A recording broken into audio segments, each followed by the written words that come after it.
In this video, I'll show you how you can use the Google search engine inside Perplexity's Comet browser.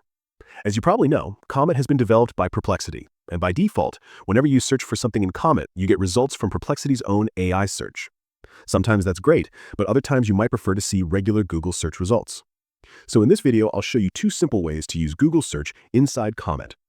The first method is really quick. Whenever you open a new tab, instead of typing your query in the main search bar, you need to type it in the address bar at the top. For example, if I type Gemini, you'll see two options appear: Ask Perplexity and Search Google. Simply click on Search Google, and your results will appear directly from Google instead of Perplexity. There's also another way to make Google your default search engine. To do this, click on the drop-down icon at the top and go to Settings. On the left-hand side, click on Default Search Engine.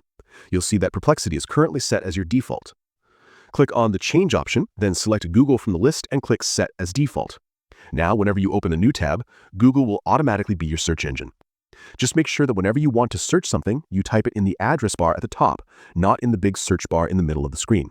The center bar still uses Perplexity, but the address bar now searches with Google.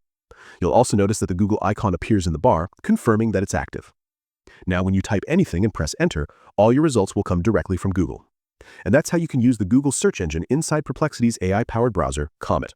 If you want to watch a detailed tutorial covering all the features of the Comet browser, make sure to check out the video linked on your screen.